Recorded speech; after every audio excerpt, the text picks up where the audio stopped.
that was a quick turnaround. Y'all good back there? Yeah. I'm not.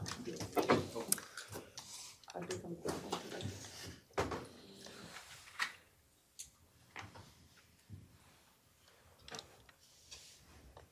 Good.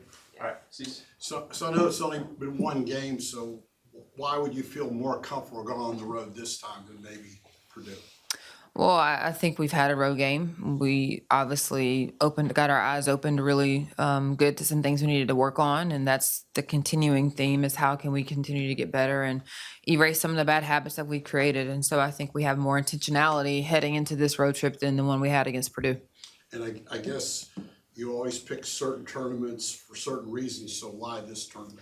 For several reasons. Number one, it gives us a chance to go to the West Coast. It gives us a chance to compete against another Pac-12 opponent, potentially, if Cal takes care of business and we take care of our business. And also, Charmin, the coach at Cal, is a good friend of ours. And after the murder of George Floyd, she started a tournament for Thanksgiving that she hosts every year, and it is for minority coaches only. So it's a tournament for minority coaches, and it's something that she's asked me to be a part of for a couple of years, and it just never worked out. And so I'm excited about being a part of something that she created that is for a really good cause. What kind of challenges and differences come with a tournament as opposed to preparing for just a single road contest and a single opponent? Well, obviously, you're going to play a game back to back. And so the turnaround time in terms of your prep and your legs and how you feel and all of it is different. And then we look forward to that because it prepares us for the SEC tournament. It prepares us for the NCAA tournament when there's a quick turnaround. And so it lets you know who can digest information quickly. It kind of trains some of our players in that way to understand how important it is to take care of not only your body, but also making sure that you are mentally dialed in into the scouting report on both ends of the floor. So I think it's really good. It's something we try to do every year to get ourselves in a tournament so that we can be prepared when we see it again later in March.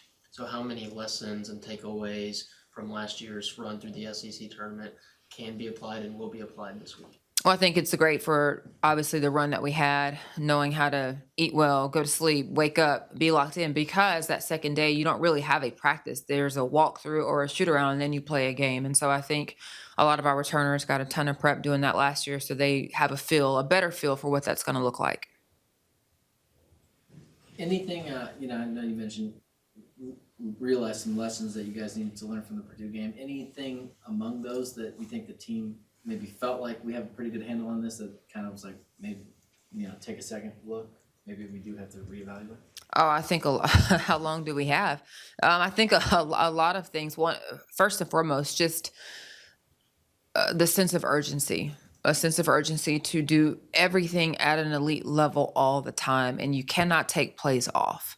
And I think that was the overriding theme from watching the Purdue game and just learning how to win, how important it is to value possessions, to get good quality possessions every single time down the floor, and knowing that good teams are going to capitalize on the mistakes that you make. And so those are the things that we've talked about, and that covers a lot of different things, that you could talk about defensively or offensively.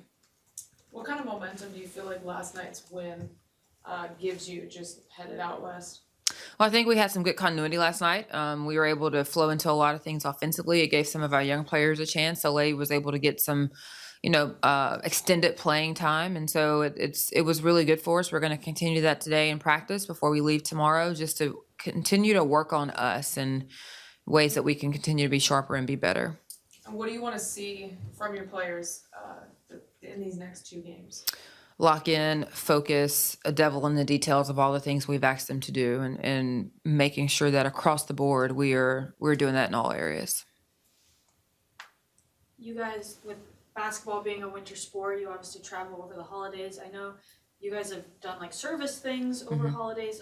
Just what are you doing anything special, or how are you going to help celebrate the holiday? Yep. So for Thanksgiving, we did Aggie's Can, which is something that a lot of the student athletes participated in, but we were really intentional about not only trying to collect cans and being responsible for collecting cans at a men's game. Our Beyond basketball group collected cans, but we also personally, as a staff and players, committed to a certain number of cans we were going to provide so that we could, take to the food bank. We're going to have a team meal, obviously, in California, and we always try to take some time to talk about traditions that our, different people have with their families and we try to do an activity for every holiday. I mean, we are together for Halloween, Thanksgiving, Christmas, Valentine's Day. So we try to do an activity for all those holidays to make sure that we are celebrating not just what we do as players and coaches, but just life things, because we know that we are a family because they're not with their family during that time. Any Hunter update? When she might be back? No. Okay. Yeah. Ed? All right. Thank you. Happy Thanksgiving. Thanks, Coach. Safe travels.